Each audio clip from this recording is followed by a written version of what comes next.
Bé, bona tarda. Benvinguts a la tercera de les conferències d'aquesta setmana, que porta per títol La lectura a la xarxa. Els booktubers són lectors a YouTube. Per parlar-ne ens acompanyen Laura Borràs, directora de la Institució de les Lletres Catalanes, i Marta Botet. És un privilegi, de debò, que pugueu ser aquí avui amb nosaltres. Benvingudes. Laura Borràs és llicenciada en Filologia Catalana i doctora en Filologia Romànica per la Universitat de Barcelona. Des de fa 23 anys és professora de Teoria de la Literatura i Literatura Comparada i també del màster de formació del professorat del Departament de Didàctica de la Llengua i la Literatura a la Universitat de Barcelona. Des del 2007 és la directora acadèmica del màster en Literatura en l'era digital de la Universitat de Barcelona i el grup 62. Al gener del 2013 va ser nomenada directora de la Institució de les Lletres Catalanes. Ha publicat nombrosos llibres i infinitat d'articles i treballs sobre la literatura contemporània, teatre, cinema i literatura, molts dels quals inclouen de manera destacada una reflexió sobre l'escriptura i la lectura en l'era digital i l'estudi de les noves textualitats electròniques. S'ha especialitzat en la difusió de la literatura en entorns digitals, particularment les xarxes 2.0, i dirigeix el grup de recerca consolidat per la Generalitat de Catalunya, Armeneia, que estudia les connexions entre els estudis literaris i les tecnologies digitals.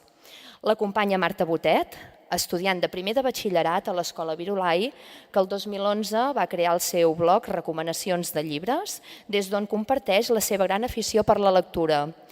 Marta Botet ha col·laborat a Catalunya Ràdio, al programa Clicat, amb la secció Les lectures de la Marta, i ha fet conferències sobre la lectura i la seva difusió digital. La Marta és la primera booktuber catalana i la lectura l'ha portat fins a Nova York, on va fer una conferència TED. La Laura, una persona amb una activitat imparable, Laura, a les xarxes socials, tots els que et seguim, i que degut al seu amor per la literatura, aquesta activitat esdevé per ella un mitjà on poder divulgar-la. Permeteu-me, doncs, que us llegeixi dos fragments del pròleg del darrer llibre de la Laura, La literatura en un tuit, que diu així. Diu llegir, no oblidem, també significa analitzar, comprendre, criticar, reflexionar, valorar i compartir. La lectura és una manera de pensar el món, de comprendre'l. Una societat lectora és una societat amb criteri i cal treballar en el foment de la lectura per aconseguir formar lectors que descodifiquin textos. I tot seguit diu: criticar les xarxes socials està de moda, queda bé i darrerament és recurrent. La gent es repeteix com una mena de mantra. Ja se sap que són una pèrdua de temps, que només fomenten l'adulació o la crítica més ferotge. Bé, Laura, Marta, us cedeixo la paraula perquè ens expliqueu quins canvis i transformacions ha viscut la lectura en el nostre món, amb els nous dispositius i amb l'aparició de les xarxes socials que tenim al nostre abast. Endavant, gràcies.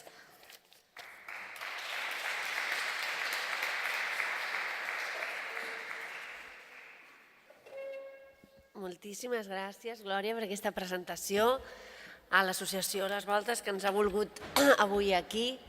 A tots els que heu fet possible que hi hagi un cicle com aquest que esteu duent a terme i que permet poder parlar de la lectura, del llibre infantil i juvenil i de com tenim encomanada aquesta tasca de fer més i nous lectors, fidelitzar els que ja tenim, fer que els que ja hi són llegeixin més i fer-ne de nous.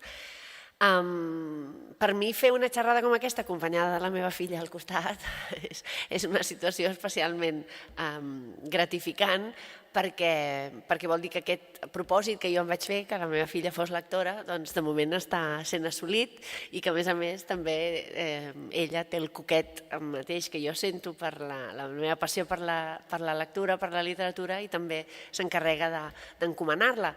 Si bé ella tria uns camins que naturalment són diferents dels que jo vaig triar en el meu moment per fer la meva feina. I ara em va molt bé perquè, com que ara em dedico a explicar també què fan els joves quan llegeixen, poso els exemples en primera persona perquè els tinc a casa. El laboratori d'experiments el tinc a casa i ho vaig veient dia a dia com va fructificant aquesta creativitat.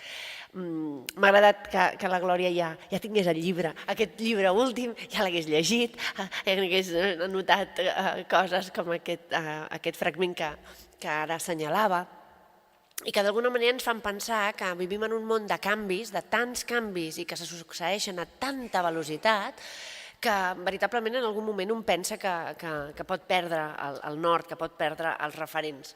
Si fem una evolució dels tics i els canvis que hi ha hagut, per fent el joc amb les TIC, les tecnologies de la informació i la comunicació, i alguns tics que ens queden a tots en aquest context de tanta transformació, fixeu-vos l'evolució. No sé si és evolució o és involució, perquè en aquesta imatge hi ha un punt que diu alguna cosa en algun moment va anar molt malament. Si tornem a estar en la mateixa posició gairebé que els australopithecus, i encara hem perdut aquesta verticalitat dels Homo erectus primers i els neandertals després.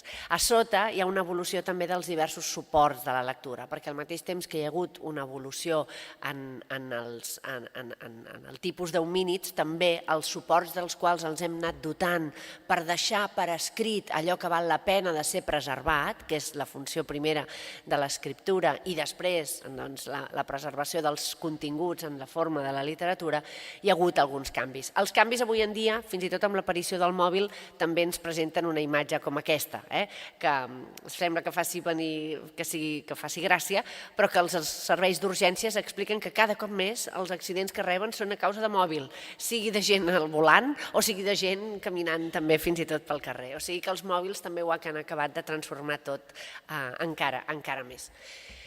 Tanta transformació i tanta sensació de vertiginositat moltes vegades ens pot deixar la sensació d'un to una mica apocalíptic, de que tots aquests canvis són durant tot allò que val la pena de ser preservat. I aquí us he posat 4 imatges, de fet un text i 3 imatges, en les quals en la part de dalt tenim un senyor que està utilitzant una nova tecnologia, com és el còdex, respecte del rotlle, que era la tecnologia anterior.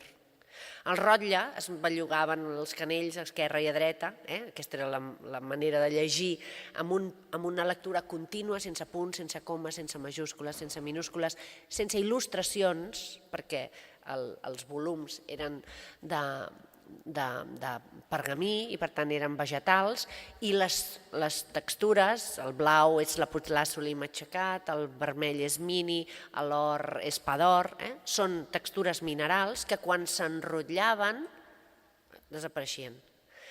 I té a les mans aquest nou artefacte que és, nosaltres ja sabem, l'avantpassat del llibre, el còdex, i diu, bueno, és bonic, però mentre hi hagi lectors, diu la il·lustració del New Yorker, hi haurà rotlles. I va trigar molt poc a fer-se el canvi dels rotlles al còdex, perquè el còdex permetia fer més coses que les que permetia fer el rotlle, i el còdex és l'avantpassat del llibre. I els llibres és el que endrecem en aquestes capsetes i fitxetes que abans, quan havíem d'anar a la biblioteca, quan volíem buscar alguna cosa, havíem de començar a obrir calaixos i fer anar numeracions estranyes, com si fos una cosa gairebé d'àlgebra, per aconseguir que et portés algú un llibre que estaven guardats en algun lloc. I ara, a Google, entrem, teclegem les paraules que volem i ve el coneixement a nosaltres, a la pantalla. Això posa aquí el prehistòric Google, eren les capsetes, les fitxes de les biblioteques. El Thomas Edison, creador fixeu-vos la reflexió que està fent, diu els llibres aviat seran obsolets en les escoles, perquè és possible ensenyar qualsevol branca del coneixement humà amb l'animació, amb el cinema. Diu, quan aparegui el motion picture, les classes ja seran plenes de pel·lícules i deixarem els llibres. Això ho deia el 1913. Vol dir que encara hi ha esperança. Si algú el 1913 es pensava que els llibres desapareixerien i estem al 2017 i que ara a les aules també tenim llibres, vol dir que no totes les profecies així apocalíptiques sobre els finals s'han anat acomplint. I a sota de tot hi ha una altra caricatura del New Yorker, d'uns senyors estan al voltant d'una taula, és un consell d'administració, i diu, molt bé, hem de pensar una estratègia per quan se'n vagi internet. Home, doncs hi ha males notícies per a aquest Consell d'Administració, perquè internet ha vingut per quedar-se, no se n'anirà. I els que pensin que tots els canvis que venen seran transitoris, més val que vagin abandonant aquesta esperança, perquè aquests canvis han vingut perquè nosaltres els anem incorporant i, mica en mica, sempre que hi ha una tecnologia que descavalca una tecnologia anterior, és perquè la tecnologia que ha aparegut fagocita, incorpora tot allò que feia la tecnologia anterior i afegeix una dosi de novetat, un valor afegit. Per tant, quan parlem de canvis i de desorientacions, sembla que tot sigui, que s'ha d'acabar tot allò que coneixem tal qual ho coneixíem. Quan parlem de suports de llibres i de lectura, també, fixeu-vos, per exemple, aquesta imatge mostra la competició, gairebé esportiva, entre un llibre i un Kindle, un reader. I el llibre diu, le grand écart, tu le sais faire, saps fer l'espagat? Home, no, doncs clar, un Kindle no pot fer l'espagat perquè només té una sola fulla, no en té dues per poder fer l'espagat, diríem. O fixeu-vos aquesta altra vinyeta que al Kindle li diuen al llibre, abans era el llibre que presumia davant del Kindle, ara el Kindle li diu al llibre, estás acabado libro, eres una tecnología del pasado, nadie te necesita, conmigo les basta y les sobra, puedo destruirte con solo este encendedor, mira! I quan el llibre s'ha atabalat fa clic i l'apaga i calla. Amb un clic deixa fora de combat. No es tracta d'aquesta mena de... Aquestes vinyetes demostren, és la lògica de la tensió i la confrontació, perquè les tecnologies en contacte són tecnologies en conflicte, perquè hi ha les friccions. Als lectors ens agrada llegir, i quan llegim, llegir és una activitat que es projecta més enllà dels suports i dels dispositius. Llegir és una operació d'una gran ambició, una ambició crítica. Llegim els llibres, sí, llegim els continguts, llegim les obres de teatre quan les anem a veure, també, llegim les pel·lícules, llegim els quadres, llegim en última instància el món. Llegir és una operació que vol dir treure significat d'allà on n'hi ha i per tant és una operació fonamental per a les nostres vides. En la lectura també s'han produït canvis. Mireu això. Segur que si us pregunto a tots els aquí presents sobre la columna de l'esquerra, tots sabeu de quines marques corresponen aquests logotips. Ara, a la columna de la dreta, dius, home, es veu clarament que són fulles, no anem més enllà, no fa falta tampoc. I segurament a la generació dels meus avis doncs haguessin dit, oita, una M, una F, una poma, un cocodril, no sabien què voldria dir, però en canvi sí que ens dirien de quins arbres es tracta aquestes fulles. Llegir el món també vol dir que hi ha canvis en el que aprenem, desaprenem, en allò que estem projectant en aquest sentit. Jo demano una atenció per la lectura que sigui ambiciosa, que sigui d'alta volada i que vagi per sobre dels suports.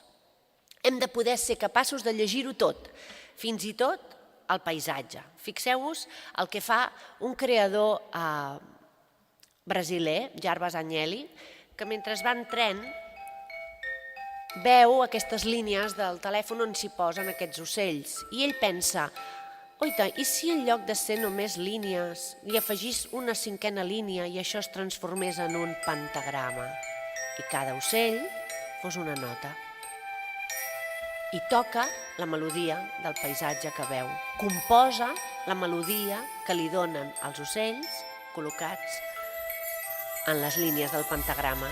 Cada ocell, si el mirem només l'ocell, és un ocell.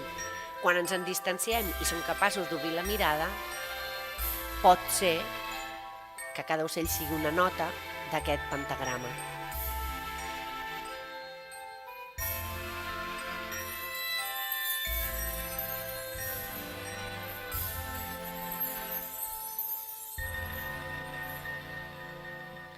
Bé, ja veieu que és una idea de llegir, projectant significat, obrint la mirada i ser capaços fins i tot de llegir el paisatge.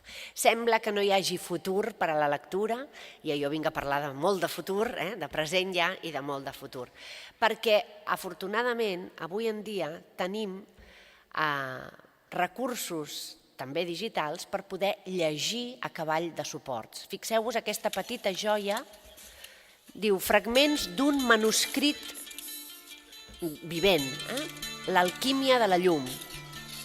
I aquest noi obre el llibre i s'obre la llum. És la metàfora del que representa llegir, de com llegir ens il·lumina. I ara aquesta és una joia de la dansa digital.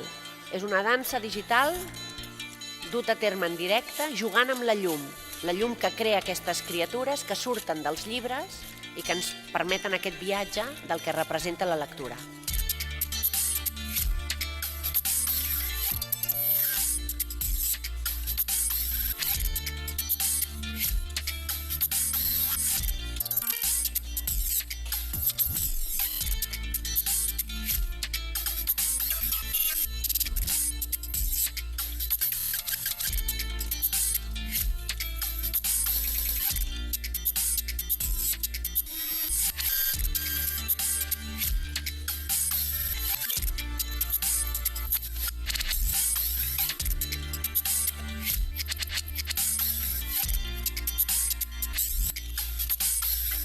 aquest ballarí que ha obert el llibre ara transita per als diversos espais als quals el porta la lectura i ell balla en aquest escenari canviant que sempre és la lectura.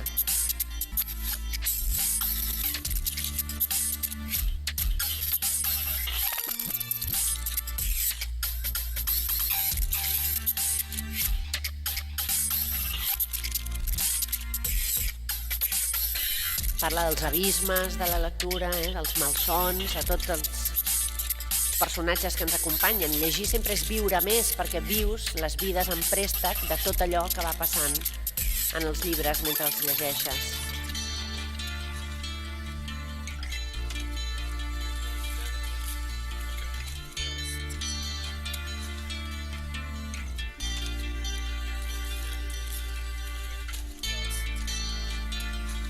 Veieu, la metàfora sempre és com si ella estigués llegint i després ella està immers en la lectura. I fins i tot és capaç de poder salvar vides en els llibres. És una peça de dansa digital, però és una bona metàfora del que parlem avui, de parlar de la lectura. Aquesta peça no us la podré ensenyar perquè faltava un plugin que no es podia descarregar, però això és la tipografia del segle XVI animada i convertida en un zoològic que permet als nens aprendre les paraules, en aquest cas la paraula wolf està feta, la W, les dues O's, la L i la F, amb la mateixa tipografia de l'humanista del segle XVI, que ara és animada i que passa a tenir una vida diferent en el món digital, permetent que els nens vagin aprenent les paraules a través de les seves lletres. Perquè sempre hem de tenir present que al començament va ser la paraula. La paraula ha tingut diverses tecnologies. La paraula ha anat evolucionant i hi ha grans canvis en aquesta evolució. L'oralitat és el primer. Moltes societats han transmès els seus textos única i exclusivament de manera oral. Quan arriba l'escriptura alfabètica és el primer gran suport físic, la impremta és la segona gran revolució i la tercera és la que ens ha tocat viure a nosaltres.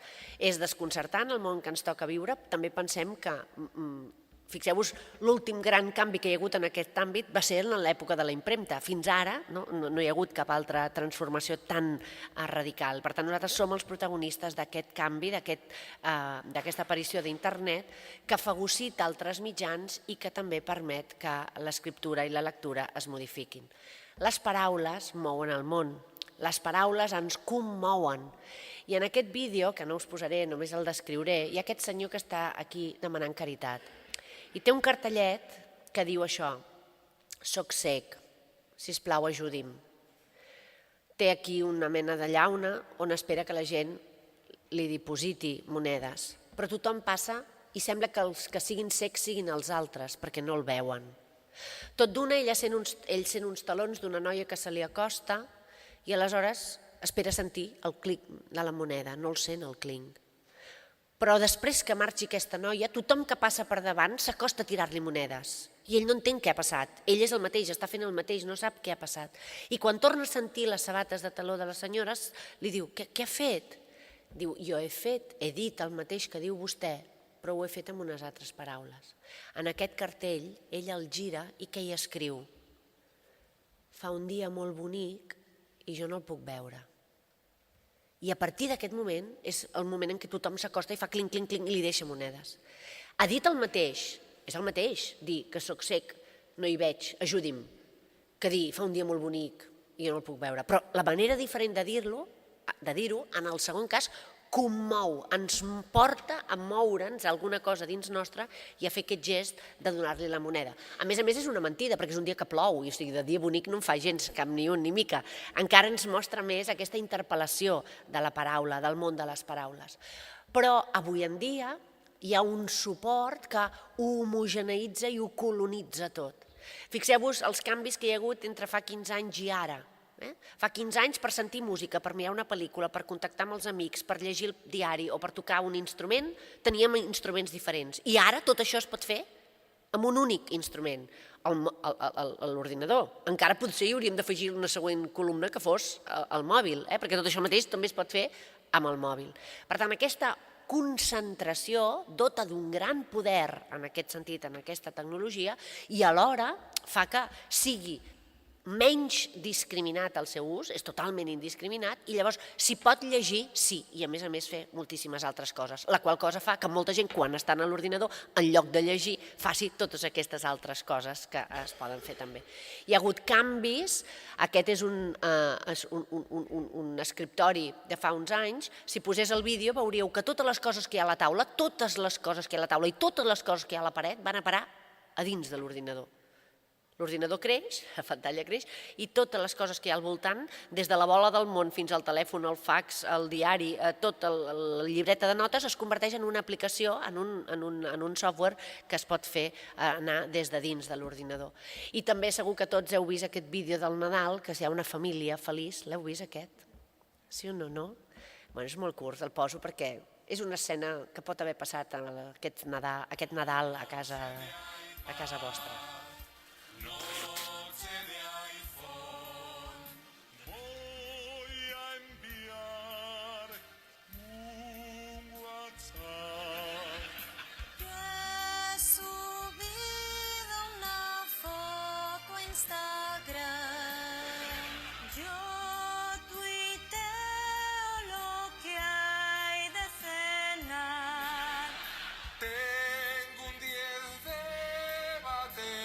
Aquest és el que més entenem, oi?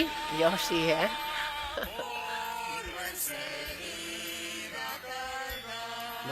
Que la Santa Nit serveixi, oi?, per explicar aquests canvis a la família, però efectivament això és així. I hi ha també altres canvis a la xarxa. Fixeu-vos aquí. Blancanieves aceptó su solicitud de amistad. I no és la Blancaneus, sinó que és la poma, i fixeu-vos aquí el detall, la bruixa, i fixeu-vos aquí el detall de la poma d'Apple, que és la poma enverinada de la bruixa de la Blancaneus. Hi ha tots aquests canvis socials. Canvis que també afecten a la confusió o el solapament entre els codis del que és l'autor, del que és el lector i del que és l'objecte llibre i el que és la literatura. Mentre que tenim un llibre, és fàcil identificar. Un llibre. Si el de dins és literatura o no, aquí ja tindríem més trifulques, diríem.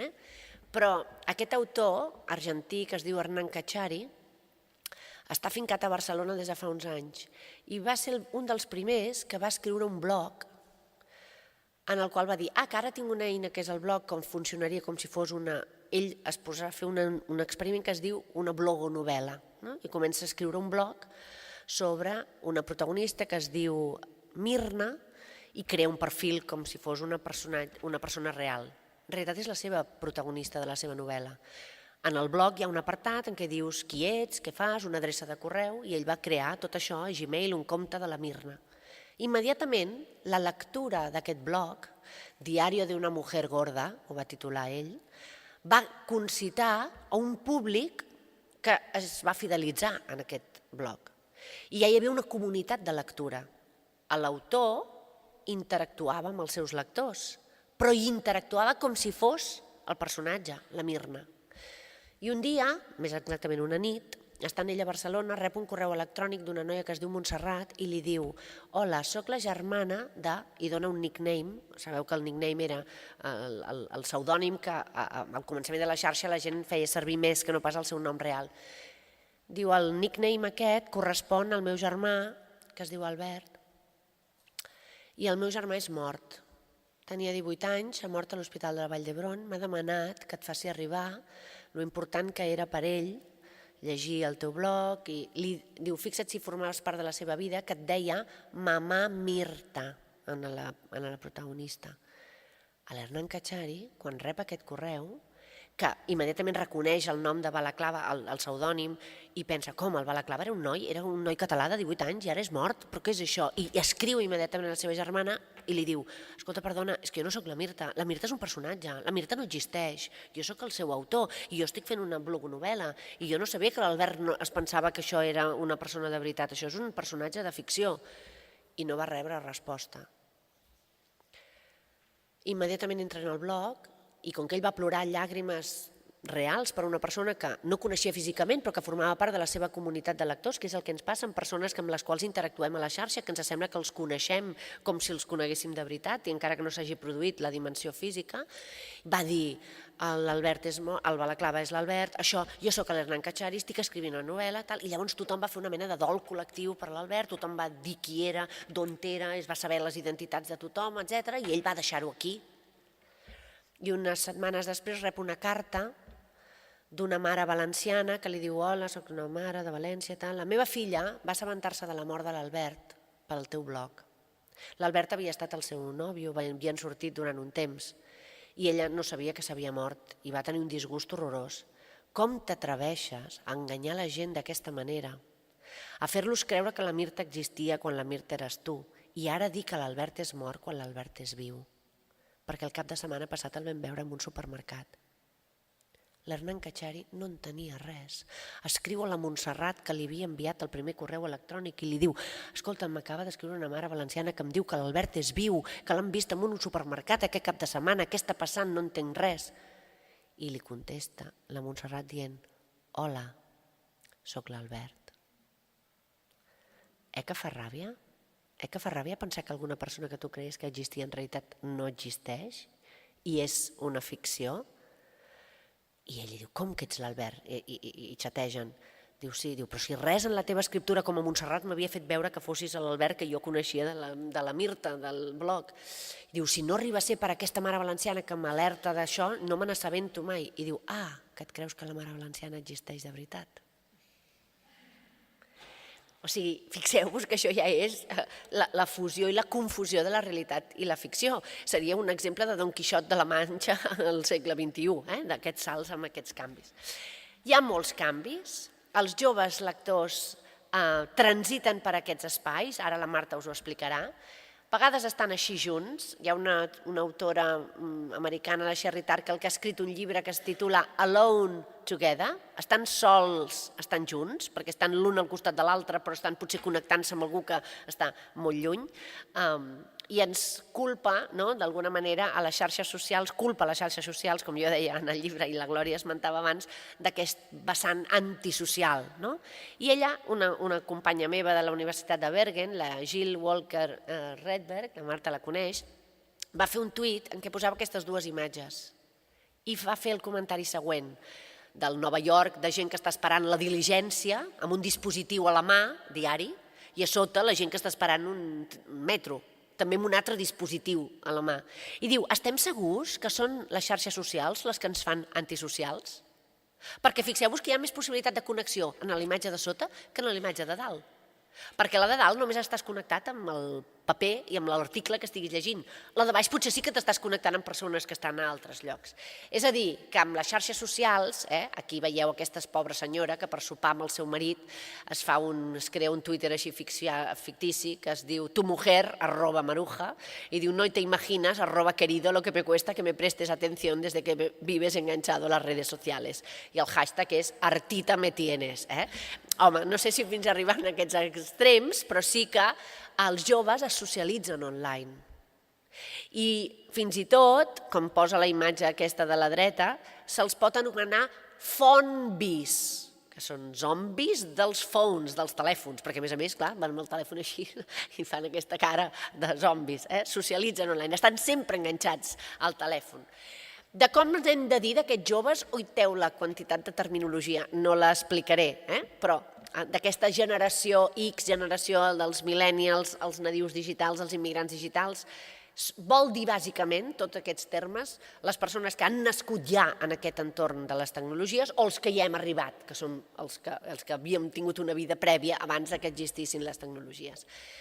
És complicat, com diu la Dana Boyd, és molt complicat. El món de les relacions entre els joves que viuen connectats és molt complicat. Sembla que l'escenari sigui una mica aquest, que totes les tecnologies han fet que no hi hagi activitat cerebral, que no hi hagi lectura. I sí que n'hi ha, però la lectura pot ser també transmèdia, com aquesta història que llegim a cavall de suports. Ja veieu una noia que fuig dels dolents, deuen voler aquest sobre, la pantalla es comença a fragmentar, lluiten, cauen per un full doc, un Excel, entren al Facebook, mira a veure quina disfressa agafarà, tria aquesta, surt al carrer, hi ha una webcam que els grava, els intenta esquivar, s'escapa a través de l'iTunes, puja, la webcam va immortalitzant les imatges una a una, s'envien missatges de Messenger, dona'ns el sobre, sí home, i lo bé que ens estem passant. Entren en el Photoshop, aquí ja estan en un videojoc, pim-pam-pum, bufetades, patades, cops. Llavors ella s'escapa tirant-se a Google Earth, Flickr fa foto a foto, entra dins l'anunci aquest del vídeo de YouTube, s'escapa amb el cotxe de l'anunci promocional, ja estem a Google Earth, Google Maps, Street View, la geolocalització, videojocs antics, infografies, fragmentació de la pantalla altre cop, les onomatopeies, ja som dins de l'escriptori. L'estan acorralant, volen el sobre, ella llença el sobre, liquida els dolents, tots a la paperera de reciclatge i aquí no ha passat res.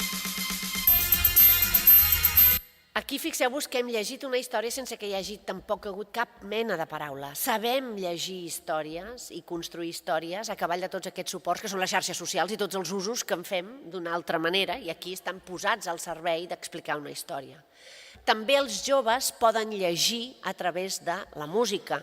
Aquest és un experiment transmèdia, també és una novel·la d'un autor sabadellenc, jove, amb Roc Casagran, que escriu una novel·la que es diu L'amor fora de mapa, on el protagonista és poeta i escriu 11 poemes i té un amic músic que vol que els hi musiqui i no els hi musica. Però en canvi el Roc Casagran, autor, sí que té un amic músic, el Borja Penalba, que els hi musica aquests 11 poemes. I aleshores fan un CD que és els poemes convertits en cançons de la novel·la del Roc. I ara fan un espectacle tots junts, amb una cantant també valenciana, la Mireia Vives, que, a més, conviden els lectors a anar fent talls a les xarxes amb les seves cançons preferides, amb vídeos sobre les cançons. És a dir, que trobem maneres d'expandir la lectura cap a suports molt diversos. I arribem a un suport molt divers que tenim aquí al costat, que és la manera com els joves, amb tots aquests nous dispositius, són capaços de treballar la lectura. Jo faig aquesta introducció, la Marta després us explicarà la seva història. Jo no en sabia fins que no vaig llegir aquest llibre. El cel ens indica el nostre camí i el vent el nostre destí. Només s'ha de saber llegir. Això tampoc ho sabíeu? Doncs bé, la manera de saber-ho és agafant-nos de la mà del vent i llegint aquesta història. Avui us recomano Clàudia a Clips de lectura. Això és tot casolà, fet a qualitat, m'agrada. La Clàudia és una noia de 13 anys que si pogués desconnectaria del món, de les classes de l'escola, de la seva detestada professora, la Moretti, de la seva mare, dels motors del Serpentó. Veieu, què fa la Marta? Com a booktuber, ara ella us explicarà el seu procés, explica els llibres que li han agradat com si tingués un programa i s'adrecés a un públic, que en aquell moment no sabia quin públic era, aquest encara no és dels primers, és dels mitjans, però com comenta la seva lectura de la novel·la? Va amplificant, ho veieu, amb imatges, cada vegada que ella va dient coses que van apareixent. És aquesta lectura que respon a molts estímuls diversos i que tradueix una lectura personal, la converteix en un canal en els quals ella fa aquests clips de lectura a través del seu canal de YouTube. Els joves llegeixen i hi ha maneres de compartir aquesta lectura, de seguida li cedeixo la paraula. Els professors també podem utilitzar aquestes tecnologies per captar els estudiants cap a la lectura. Jo ara us ensenyaré els bits de lectura. Ella fa clips, sa mare fa bits, aquí tot ho tenim repartit. Ella ho fa per als joves que tinguin ganes de llegir, jo ho faig per als professors per fer que els seus alumnes tinguin ganes de llegir. Ara us ensenyaré un bit de literatura sobre la Divina Comèdia i després us mostraré com altres alumnes han fet. Jo explico en 4 minuts i mig, no el veurem tot, només és el començament perquè veieu com és un bit de literatura. La comèdia de Dante, aquests 3 volums, jo només tinc a les meves mans l'Infern, però són 3 volums, Infern, Purgatori i Paradís. És una de les obres de referència de la història de la literatura universal. Potser poca gent ha estat capaç de passar per tots 3 llibres, però sí que qualsevol persona de cultura mitjana reconeix els primers versos de la comèdia. Fixeu-vos que jo estic explicant, estic fent una introducció a la Divina Comèdia, a l'infern. Explico la Divina Comèdia a través dels seus diversos passos, a través dels seus diversos guies, a través dels personatges que hi surten, i això es pot treballar a classe fent, com ha fet una exalumna meva que té un grup de quart d'ESO, en què van fer un projecte sobre Dante, sobre la lectura de Dante a partir d'aquest videolit. Ara veureu com ella va encarregant als seus propis alumnes que fessin un bit de literatura. I ara veureu aquest grup, aquests nois, com fan, com diuen, els alumnes de quart d'ESO han treballat la Divina Comèdia de Dante en diferents projectes que porten el nom amb el hashtag, com que l'escola es diu Sant Miquel, ells van fer servir l'STM per dir estem a l'infern. Fixeu-vos que estem a l'infern perquè eren a l'infern mentre feien això. I ara veureu el Biel i l'Isaac com fan el seu beat. Això també ho fan així com si fessin les grans produccions, això a la Marta també li agrada molt fer-ho. Són efectes que té l'iMovie, oi? Això que explotin les lletres i que sembli una gran superproducció de Hollywood, diríem. El beat, que és el beat de literatura com aquell que hem vist abans. I ara veureu aquest noi com fa el seu beat.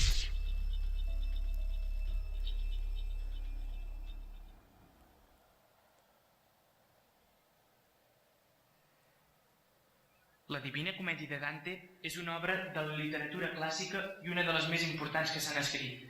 Consta de 3 parts, l'infern, el purgatori i el paradís, on Dante i el seu guia, Virgili, busquen trobar-se. Ho veieu, que va fent el mateix, van sortint, però això ja ho han fet ells, ja ho han construït ells, i han fet el seu itinerari lector a través de la Divina Comèdia i han fet el seu videolit. Aquest noi també duia un llibre, com jo, a les mans, però ell, clar, s'ho va haver d'aprendre. Jo m'ho sé, el que he de dir sobre la Divina Comèdia, però ell s'ho va haver d'aprendre. Però, en canvi, el procés que van fer tota aquesta classe, ells ho expliquen amb el resum que fan del vídeo del projecte.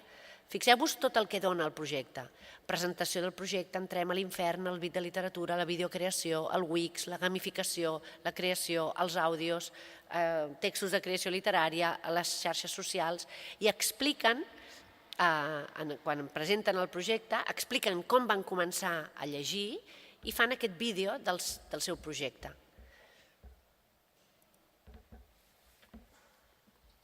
En proposta del Departament de Filologia, els alumnes de quart del Sant Miquel hem realitzat un projecte sobre Dante Alighieri i el seu llibre més conegut, La Divina Comèdia. Per introduir el tema, vam veure un bit de literatura fet per la Laura Borràs, en el qual explica què és un clàssic. Un clàssic és un llibre, com el seu nom indica, de primera classe. És tremendament modern precisament perquè conté alguna cosa que continua interpel·lant-nos avui. També vam sentir un àudio realitzat per Sandro Macarrone, un professor de ciències Ells ara expliquen tot el procés que els porta a fer el seu treball, com connecten per Twitter amb un escriptor que els explica què és Dante, els hi llegeix un fragment en italià.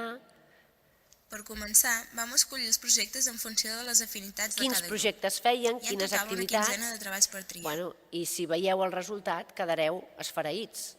La quantitat de coses que van fer treballant Dante. Que un professor arribi a classe i digui anem a fer Dante i tots facin bien, no és molt habitual, ja us ho dic.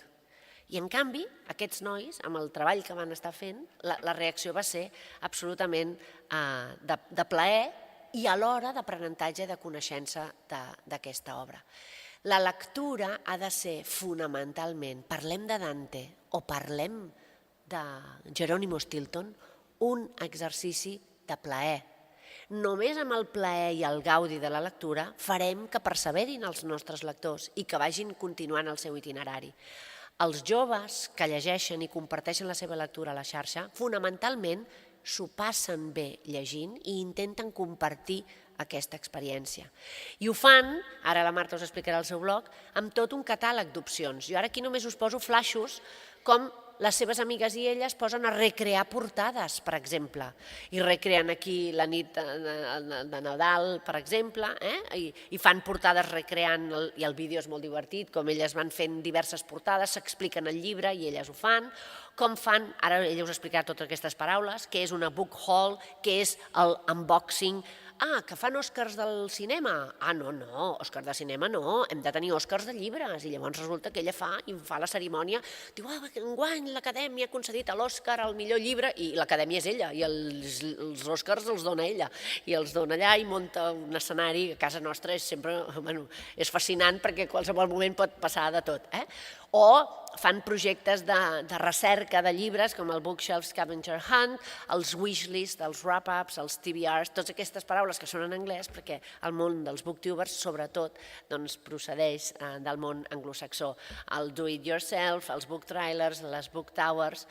Jo ho deixaré aquí, ara parlarà ella. Només recordo que sempre la intel·ligència és l'habilitat per adaptar-se al canvi, encara que el canvi ens hagi de posar cap per avall. Hem de poder ser capaços d'acostar-nos a aquestes tecnologies que fan que els joves, que normalment són joves que llegeixen en suports molt diversos, per llegir literatura trien el suport llibre i després per compartir aquesta lectura ho fan a través de les xarxes. Aquí us comparo dues imatges, una d'un passat remot, segle XVI, Agostino Ramelli, La roda dels llibres, un senyor que es va construir un artefacte en què giren les palanques per tenir en cada moment el llibre que vol llegir obert per la pàgina que el vol llegir davant dels ulls, com si fos un proto-hipertext, molt avant la letra, i al costat una nena que li demanen que faci una redacció sobre el futur. I quan la comença a llegir diu, al futur portarem unes capsetes a la butxaca que ens permetran parlar amb persones que estan molt allunyades. I tots els nens es giren com dient, està fatal aquesta nena. Continua dient, a més, aquestes capsetes faran música i podrem sentir les nostres cançons preferides. La senyoreta s'aixeca i la treu de la classe, perquè pensa que això ja és gravíssim. La porta a veure el director. La nena continua llegint les coses que farem amb una capseta que portarem a les butxaques i que farem servir per fer coses inversemblants. Mirarem el temps que fa abans de sortir de casa. Comença a anar a dir coses. El director diu, això és inacceptable, porteu-la a la infermeria, està molt malament aquesta nena. Van allà a la infermeria i la infermera es declara incapaç, pensa, no, això no tinc remei jo per curar aquesta malaltia. Truquen als pares, arriben els pares, se l'emporten a l'hospital, a l'hospital diuen que tampoc tenen tractament i al final la porten amb un psicoanalista. I el psicoanalista fa, interessant això, és l'únic que li dona crèdit a quines seran aquestes coses del futur. Necessitem gent que siguin visionaris i que obrin camí. I en aquest moment els joves troben un camí que el van inaugurant ells mateixos en aquest espai. Per això sempre parlem del keep calm, jo dic no, don't keep calm i continueu. Sentiu-vos motivats i feu coses, perquè només fent coses podrem transformar aquest escenari de la lectura. I ara li cedeixo la paraula a la Marta, que és l'exemple vivent d'aquestes transformacions. Moltes gràcies.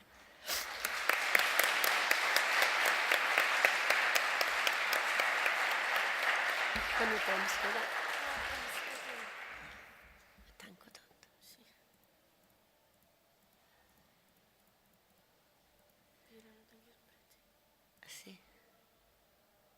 Bueno, jo crec que ja pots.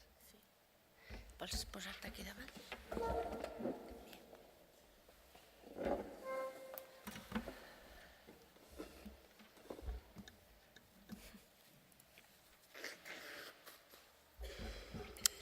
Hola a tothom, jo sóc la Marta, moltes gràcies per tot el que has dit, mare.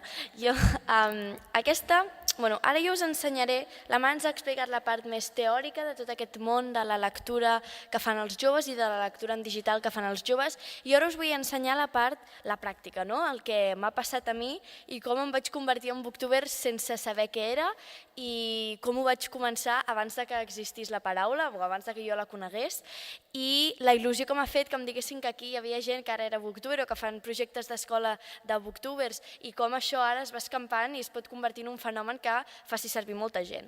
Aquesta sóc jo quan era petita, ja des de sempre envoltada de llibres, ja que els llibres sempre han format part del meu dia a dia, sempre han estat al meu voltant, vull dir, no ha sigut un objecte estrany per mi. En un món tan digital, bueno, més avui en dia, no tant quan era petita, però igualment en el món en el que vivim és molt fàcil que la gent no tingui llibres a casa. Jo a vegades vaig a casa de les meves amigues i no tenen una sala de biblioteca, tenen una prestatgeria a la casa amb uns quants llibres, però no tenen una biblioteca. Per nosaltres això és molt important, tenim 2 habitacions senceres que són una biblioteca. Jo a la meva habitació tinc tota la meva biblioteca i després a una altra sala tenim una altra biblioteca. Vull dir, els llibres a casa nostra són molt importants i crec que s'hauria de conservar això. Des de petita he sigut una gran lectora i he sentit una passió pels llibres. Però això no es veu, em sap greu perquè aquesta és una imatge de jo llegint a un avió, perquè la mare sempre em feia fotos de jo llegint. Si sortia de la dutxa al matí, tenia temps abans d'anar al col·le, feia el mètode d'evaporació, i és que l'aigua se m'assecava sola i de mentre jo podia llegir. Era l'excusa que em donava per llegir, imagineu-vos. I em va fer una foto també així, estic amb el barnús i llegint el llibre, això sóc jo llegint a l'avió, també estic llegint al tren, vull dir, portar un llibre a sobre, igual que portem al mòbil, portar un llibre a sobre per mi és el mateix, perquè abans de... igual que mires al mòbil, doncs també pots llegir i avançar, vull dir, quan torno del col·le amb el bus vaig llegint. I el vídeo que teníem a la dreta, que em sap greu que no es pugui veure, és la lectura en digital, que també sempre ha sigut molt present per mi perquè me l'han introduït, i és un vídeo de jo jugant amb una aplicació digital que s'han de moure paraules i entrellaçar-les, i també un fenomen diferent que també l'he cultivat des de petita i que trobo molt interessant. Tot això em va convertir en una gran lectora, en una persona a la que li agradava molt llegir. I aleshores, el 2011, que jo havia fet un blog amb la meva millor amiga, no el podíem continuar perquè eren petites i clar, estàvem separades i volíem fer això de vídeos i no ens sortia gaire bé. I aleshores jo vaig pensar, doncs a mi m'agradaria continuar amb això que he explorat aquest món dels blogs i jo volia fer el meu propi blog. I aleshores estava pensant sobre què el podia fer i el meu pare em va dir, per què no ho fas sobre llibres, que és una cosa que t'agrada molt, no? I jo, clar, no m'ho havia plantejat perquè com que era un dels meus hobbies no ho veia com una cosa sobre la que pogués fer un blog.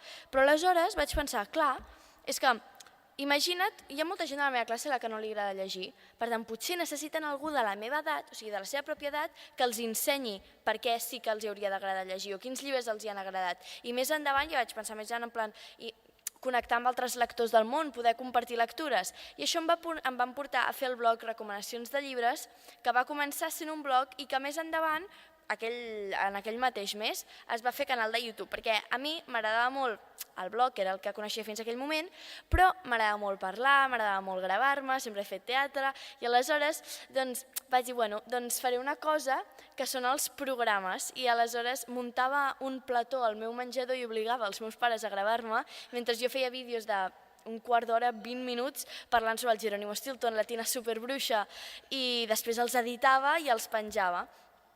Això és el que veiem aquí. Aquest és un dels meus vídeos més posteriors. No es veu?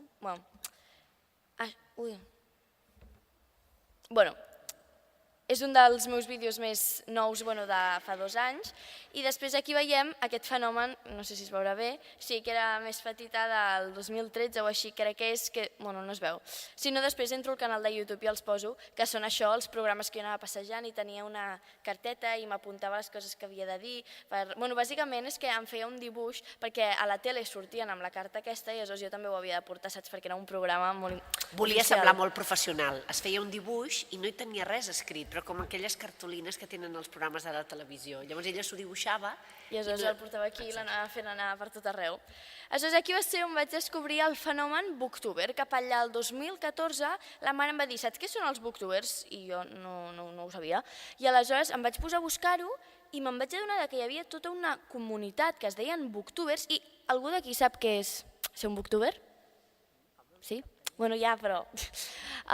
Un booktuber és un youtuber que parla de llibres, d'acord? I aleshores jo era una youtuber sense saber-ho, perquè penjava vídeos a YouTube parlant de llibres, però no sabia que existia aquesta paraula. Aleshores, a partir d'aquell moment vaig fer servir aquesta terminologia i me'n vaig adonar que van començar a sortir molts més booktubers catalans i, clar, en aquell moment era com molt emocionant, vam fer una quedada, vam fer vídeos junts, n'hi havia molt pocs al principi. I ara s'ha anat extenent i m'agrada molt haver-ho pogut veure des del seu principi, perquè, òbviament, aquest fenomen havia començat als Estats Units, a Sud-amèrica, però aquí vaig poder veure com començava a Catalunya.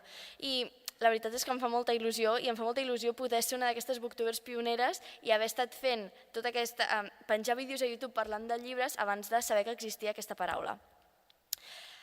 Al fer tot aquest projecte, això és del 2016 i estem a 2017, tot aquest projecte des del 2011 fins al 2017 m'ha portat unes experiències increïbles que no esperava que em poguessin passar mai de la vida. O sigui, d'un dia que vaig decidir fer un blog parlant de llibres perquè m'agradava llegir i volia donar les meves opinions sobre el Jerónimo Stilton, m'han passat coses com aquestes que veiem aquí, que, per exemple, una quedada que al juliol ja portem 2 quedades consecutives del que llegeixes, de joves lectors, i ens reunim i vam fer un vídeo col·lectiu amb tota aquesta gent, de poder tenir el meu propi programa de ràdio, d'haver sigut convidada a fer conferències, a parlar sobre això, de rebre correus d'escoles que em diuen escolta, Marta, hem mirat els teus vídeos i a partir d'això ara estem llegint aquest llibre a classe, o escoles que em demanen que si puc anar a fer alguna xerrada sobre llibres, vull dir, coses que ni m'imaginava que eren possibles que poguessin passar. I la més important per mi i una experiència increïble, que és el TED de Nova York, que és aquesta última que veieu aquí, que hi vaig tenir la sort de ser convidada a fer una TED Talk al novembre del 2015 parlant sobre llibres. I això és clar, jo reflexiono i dic, parlant d'una cosa que a mi em provocava una passió que jo tenia, compartint la meva passió, fent-ho veritablement, o sigui, era el que jo sentia, donant les meves opinions de veritat, m'han arribat a passar coses que no sabia ni que eren possibles. Vull dir, jo ni coneixia les TED Talks abans, i aleshores ens ho van presentar al col·le. A partir del col·le, aleshores em diuen, t'han convidat a fer una TED Talk? O sigui, coses inimaginables. Vull dir que si feu una cosa amb passió i perseguiu els vostres somnis, els llibres tots sabem que són un tòpic bastant impopular, o que hi ha tots aquests estereotips de els llibres són friquis, no sé què, tal. Doncs jo veritablement crec que qualsevol cosa, si la fas amb passió, pots parlar, jo què sé, d'una cosa que et penses que ets l'única persona al món que coneix, però estic segura que hi haurà algú amb qui podràs connectar, i les xarxes socials ens aporten aquesta dimensió de connexió amb tot de persones arreu del món, i arribaràs a trobar la teva comunitat. Vull dir, jo quan penjava els meus vídeos tenia com 5 visualitzacions i probablement era jo que entrava i feia refresh tota l'estona. I ara tinc 1.200 subscriptors i cada dia puc contestar comentaris de la gent que em deixa, i no sé si creixerà més o menys, però jo estic molt contenta fins on he arribat i no m'esperava que pogués créixer tant. Aleshores, si feu una cosa amb passió i amb ganes, donarà resultats. O sigui que no us rendiu encara que els somnis semblin difícils d'aconseguir. Jo n'estic vivint un i la veritat és que m'està encantant. Per tant, us diria que sobretot no us rendiu, especialment amb la lectura, perquè mai deixeu de llegir, us pot portar a molts llocs, no només els viatges que fareu dins dels llibres, ja que cada llibre és un viatge, cada llibre és un nou món, sinó els llocs en el món real on us poden arribar a portar els llibres, perquè llegir és molt divertit. I ara us voldria ensenyar... entraré al canal de YouTube per ensenyar-vos alguns d'aquests llibres, alguns d'aquests vídeos, perquè clar, jo vaig començar... mira, aquesta és la TED Talk, us en poso una mica. Speaker. She's one of my favorite kind of people, someone with a passion. Her passion is my passion. L'auditori hi havia 450 persones allà a Brooklyn i una audiència global de 3 milions i mig de persones en directe veient-ho amb traducció simultània a l'àrab i a l'espanyol. Nosaltres, el seu pare i jo, estàvem com un flam, però ella ja la veureu, tranquil·líssima dalt de l'escenari. That was me when I was 9 months old, and as you can probably tell, Com heu vist, he fet servir la presentació del TED perquè me la van dissenyar especialment i em vaig sentir molt, perquè jo feia servir el Prezi pel col·le i m'agrada molt aquesta presentació perquè és única i me l'estimo molt i la faig servir sempre. I didn't even know how to talk, and I was already playing with books. They were just always there for me, you know, ever since I can remember. I actually started playing with plastic books to be read in the bathtub. Pop-up books, books to be touched, books to be smelled, books to be heard, even liquid books to be touched on a screen. Clearly, I'm a reader. I've always been, and I hope that I always will be. It is actually that passion for reading that made me create my blog at the age of 11. I started blogging, book blogging, since my blog was devoted to books and reading. Since I love to read... Això va ser la TED Talk que ja té 7.000 visualitzacions. No, feia temps que no veia el número. Que és molt important per mi, i aleshores a partir d'aquí jo vaig començar, vull dir, he crescut molt al llarg d'aquests anys, es pot veure com he crescut des que tenia 11 anys fins que ara en tinc 16, a punt de fer-ne 17 d'aquí 2 mesos. I es pot veure també com han evolucionat els meus vídeos. Vaig començar fent només aquests programes, que si tirem avall els trobarem. Sí, el del Jerónimo Stilton no està a aquest canal. Mira, es pot veure una evolució des del Wattpad, per exemple. Després, quan vaig fer el meu primer clip de lectura i després els clips de lectura actuals. Aquest és l'últim que he fet. No, l'últim que he fet és el diari de l'Indi.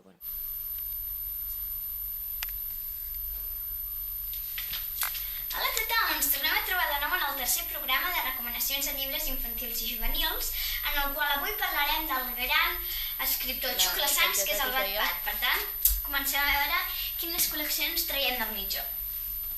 Sí, tenia un mitjó i d'aquí em traia llibres i bueno... Mireu, aquesta primera acaba de sortir fa molt poc. Es diu Wattpad Superexploradors, en el qual els dibuixos canvien una miqueta, em sembla que han canviat de dibuixant.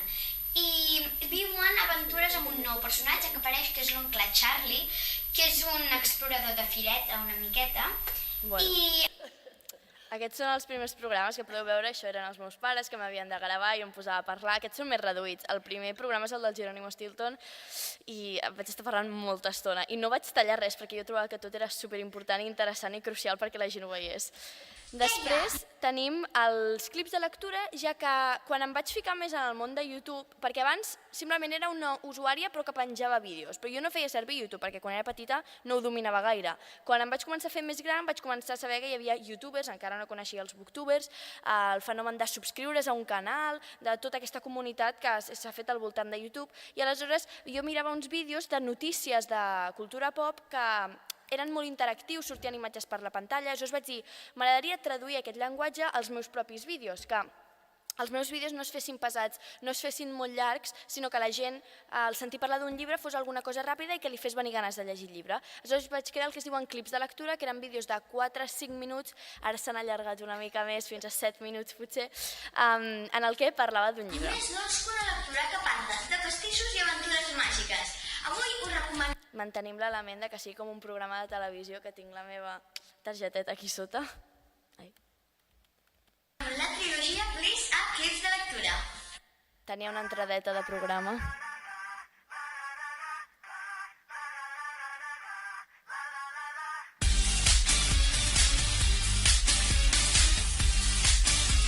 El primer exemplar que podem llegir d'aquesta trilogia es diu La pastisseria Bliss, un llibre en el que els 4 germans, destacant a la protagonista, la Rose Bliss, han d'enfrontar-se contra la seva tieta Lily, la seva malvada i desconeguda tieta Lily.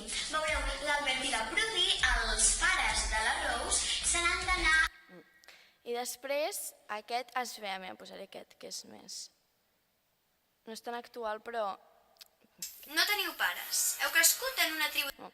I aquest és del 2015 o així, finals... Els clips de lectura més actuals, que ja he dit s'han allargat una mica més, però bueno. D'assassins.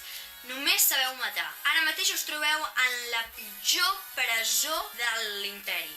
Així és com coneixem a la protagonista d'aquest llibre, Selena Sardothien. Avui estem parlant de la gran assassina protagonista del llibre Throne of Glass a clips de lectura.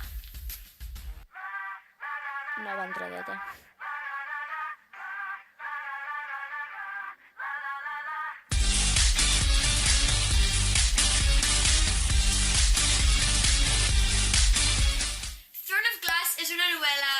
És una gran novel·la recomanada, una de les novel·les més conegudes en el món infantil juvenil de BookTube i, òbviament, no podia esperar més a llegir-la. Per tant, per fi ha arribat el moment en el que puc expressar...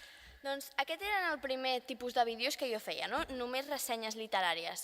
Amb el temps me'n vaig adonar que la gràcia de BookTube i de YouTube era que tu tenies la llibertat de fer el que vulguis. I aleshores vaig trobar noves maneres de parlar sobre llibres perquè la gent li poguessin semblar coses diferents, saps? Que no només trobessis ressenyes de llibres, que trobessis, per exemple, ressenyes col·lectives de llibres, com per exemple el vídeo de recomanacions de primavera, que és que recomano tot de llibres de primavera en un sol vídeo, per exemple. Hola a tothom, soc la Marta, benvinguts a un nou vídeo de recomanacions recomanacions de llibres. Avui...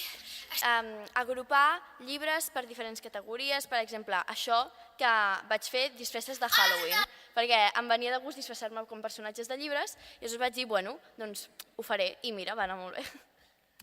Ai.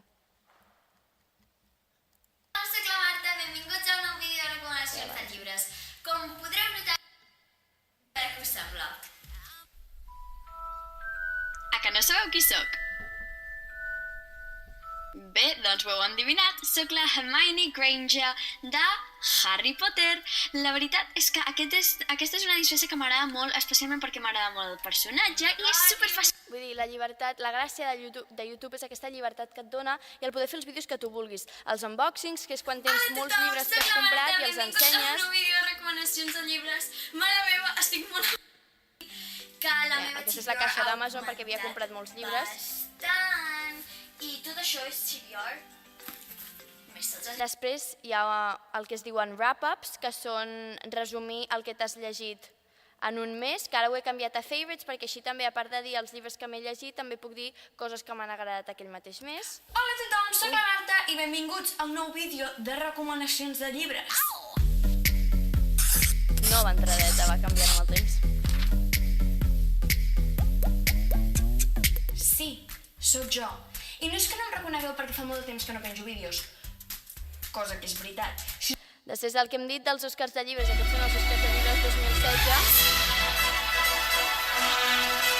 que és una idea que se'm va acudir, la vaig voler fer i la vaig fer. El que dic, la llibertat de poder fer els vídeos que tu vols, sempre relacionant-nos amb llibres, acostant a la gent a un món més proper dels llibres. I comencem. Hola a tothom, benvinguts de nou als Oscars 2016. Recordo que l'any passat vam fer Tot això gravat jo sola amb trípodes, o sigui, estava completament sola. per celebrar els millors llibres del 2016. I la gràcia és com pots anar millorant d'un any per l'altre. En el primer any era només jo donant els premis dels llibres, en aquest segon any he fet una cosa diferent, que és que al donar, les cerimònies, de les entregues de premis... quan deia els nominats, sortia això. La cerimònia d'Oscars 2016, amb els nominats. Vèiem els nominats de clips de book trailers o de sèries o pel·lis que s'han fet dels llibres perquè fos més entretingut visualment i fos més semblant als Oscars.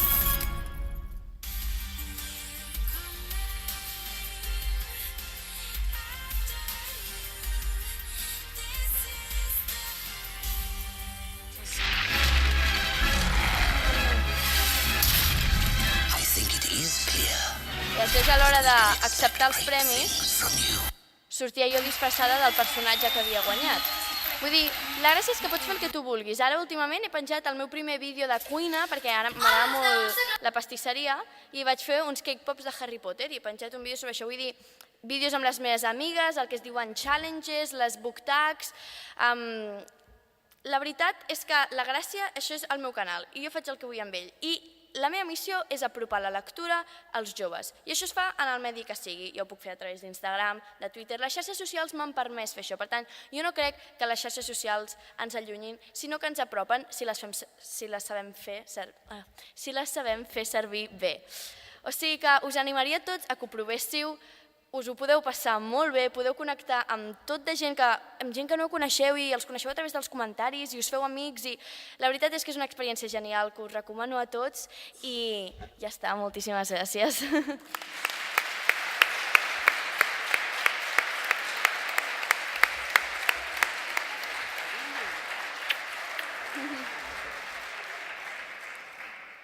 Bé, moltes gràcies, Laura, moltes gràcies, Marta. Ha estat molt i molt interessant tot el que ens heu explicat. Podeu veure que en el públic hi ha un públic jove, que em sembla que ha estat molt atent i molt interessat en tot això que ens heu explicat. Jo m'he quedat amb una cosa, Marta, que has dit, que hem de perseguir els somnis sense tenir por. I sense tenir por a ser etiquetats, que em sembla que és una cosa que avui dia és el que ens costa llançar-nos a fer coses, oi? Sí, jo crec que sí. Per exemple, això ho he vist moltes vegades amb els llibres, o, per exemple, gent que jo conec de la blogosfera dels llibres que no fan servir el seu nom de veritat perquè a l'escola tenien por que els diguessin friquis. Jo és que no m'ho podia creure, perquè al meu col·le tothom sap que jo llegeixo i ningú mai m'ha dit res per aquest tema. És més, em diuen, Marta, és que no sé quin llibre llegir, em recomanes alguna cosa, no sé quantos, tots van veure la meva conferència del TED, vull dir, si tu t'amagues d'una cosa, després la gent sí que et pot dir quelcom en plan, no sé quantos, perquè tu mateix te n'avergonyeixes. Però si tu et presentes i dius, soc lector, que és la cosa més normal del món, és que des de quan ser lector s'ha convertit en una cosa dolenta. Vull dir, si tu dius, si no te n'amagues, ningú et pot dir res, perquè és que no t'haurien de dir res de qualsevol manera, però ja que s'ha creat aquest estereotip, la gràcia és no ens hem d'amagar, sinó ho hem de dir i així la gent et vindrà a la cara i et dirà, sí, no sé quantos, i tu, sí, és que soc lector, algun problema? No, doncs ja està. És que la Marta s'enfadava molt quan li feien entrevistes i hi havia periodistes que li deien però tu no et consideren una friqui perquè llegeixes? I ella s'enfadava molt. Quan li feien la pregunta em mirava a mi com dient però què els hi passa a tots els periodistes? És que, a més, la paraula friqui és que t'agrada molt alguna cosa, per tant, en realitat, tothom és friqui. Ets friqui del futbol, ets friqui de la roba. Jo sóc friqui de moltes coses. Aleshores, no entenc per què friqui és una cosa dolenta. I especialment que es faci servir amb aquesta connotació negativa quan ens referim als llibres. Em feia molta ràbia. Cert. Bé, si us sembla, obrim un torn obert de preguntes. No sé si algú té alguna cosa a preguntar a la Marta o a la Laura.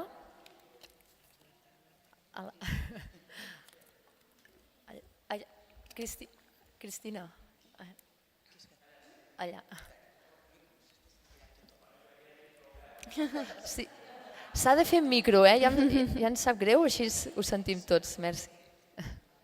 Bé, merci. Nosaltres dos, la Clara i jo, som dos joves també que ens agrada molt llegir i des de ja fa un temps vam fundar una pàgina d'Instagram anomenada Always Books que la fem en castellà i bé, nosaltres també hem arribat a 200.000 seguidors, però clar, és diferent perquè el fet de fer en castellà, Instagram és molt més visual i tot.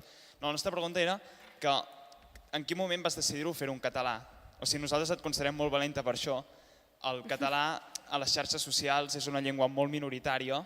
En quin moment decideixes fer-ho en català i no en castellà o en anglès, que el domines molt bé, ho hem vist? O sigui, per què? Doncs mai em vaig arribar a plantejar-ho fer-ho en una altra llengua perquè el català és la meva llengua, és la llengua que més parlo i precisament com que sabia que era poc popular i ja estava parlant d'un tema poc popular, doncs jo anava a parlar amb la meva llengua i a més soc molt defensora d'utilitzar la nostra llengua i per intentar aconseguir més seguidors, per exemple, es va fer un curs, vaig anar a cursos que s'han fet recentment sobre com ser booktuber i m'havien convidat a fer xerrades i hi havia una persona que deia a la gent, diu sí, perquè bàsicament ensenyava a la gent a com atraure públic i a com guanyar seguidors. I jo precisament penso que és l'oposat, vull dir, no estem aquí per guanyar seguidors, estem aquí per compartir una cosa i si es fa amb passió, com he dit, jo primer en tenia 0 i ara en tinc 1.200. La cosa va amb l'interès que hi poses i amb les ganes que hi poses. I em sap greu que s'hagi de canviar de llengua o de fer servir... Vull dir, s'hagi de deixar de banda la nostra llengua per por que no tinguem prou seguiment. I aleshores en cap moment em vaig plantejar fer-ho en una altra llengua. Recentment sí que m'han dit persones que per què no ho feien en anglès, perquè jo considero que m'expreso millor en anglès que en castellà, per tant, si volgués fer una altra llengua ho faria en anglès. I algun cop sí que m'ho he plantejat. No sé si podria portar els dos canals, no ho sé, potser en algun futur sí que ho faig en anglès, per bàsicament intentar arribar a més gent, però amb la d'això de llegir, saps? D'enganxar la gent a llegir els llibres. Però no ho sé, ara amb el batxillerat i tal és molt difícil ja mantenir aquest canal, per tant no sé si em podria fer un altre, però sí, mai m'ho vaig arribar a plantejar fer-ho en una altra llengua. Ja està.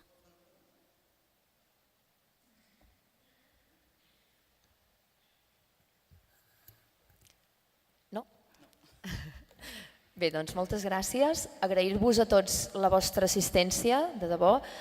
Un plaer, Laura, Marta, moltes gràcies de nou per ser aquí, per haver compartit tot això amb nosaltres i recordar-vos que demà a la mateixa hora, aquí a l'Auditori Irla, a les 6 de la tarda, tindrem en Daniel Genís compartint una experiència docent i parlant de la literatura fantàstica com a estímul lector a les aules. Us esperem tots demà i que vagi molt bé, que acabeu de passar bona tarda.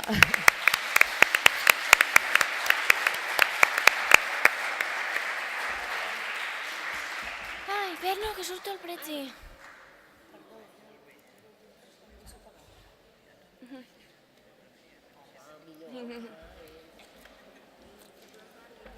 Waking up 5:30, blood on pill, and one bruised eye. Drunk too much,